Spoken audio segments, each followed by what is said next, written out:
140 कोटी भारतीयांच्या आशा आकांक्षा पूर्ण करणारा यंदाचा अर्थसंकल्प असल्याचं मत भाजप महाराष्ट्र प्रदेश प्रवक्ते विनायक आंबेकर यांनी व्यक्त केलं।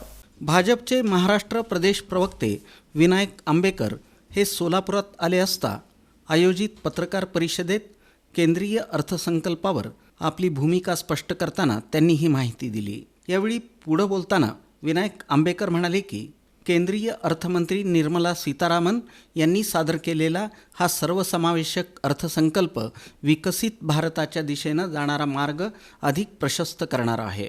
सर्वसामान्य मध्यमवर्गीयांची बचत वाढणार असून त्यांची क्रयशक्ती उंचावल्यानं देशाच्या विकासाला चालना मिळेल।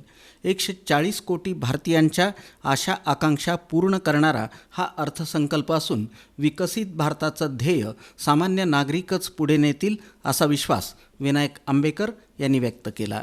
त्यानंतर सोलापूरच्या दृष्टीने महत्त्वाचं म्हणजे MSME म्हणजे मायक्रो स्मॉल आणि मीडियम एंटरप्राइजेस या आपल्या सोलापूरमध्ये मोठ्या प्रमाणावरती आहेत। तर यांच्यासाठी एक स्वतंत्र विकासाची यंत्रणा तयार करण्यासाठी मोदींनी एक या बजेटमध्ये प्रोव्हिजन केलेली आहे निर्मलाजींनी, आणि त्यांना जे आता 5 कोटीपर्यंतचं लोन मिळतं आहे ते 10 कोटीपर्यंतचं लोन त्या MSMEला मिळेल।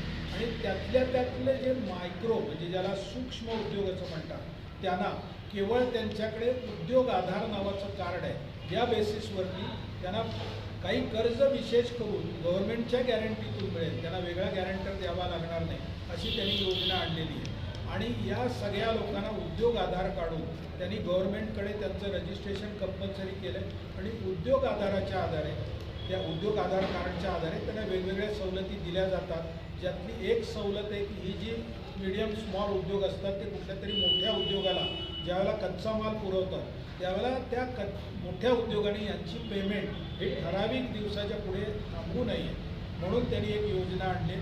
आणि आता त्याच्या पुढे जाऊन एका पोर्टलवर तुम्ही रजिस्टर केलं तर त्या तुमच्या येण्याच्या अगेन्स्ट तुम्हाला कर्ज मिळेल अशी पण व्यवस्था। या पत्रकार परिषदेला आमदार विजयकुमार देशमुख, शहर अध्यक्ष नरेंद्र काळे, माजी नगरसेवक पांडुरंग दिड्डी, प्रवीण दर्गो पाटील, जगदीश होनराव आदी उपस्थित होते।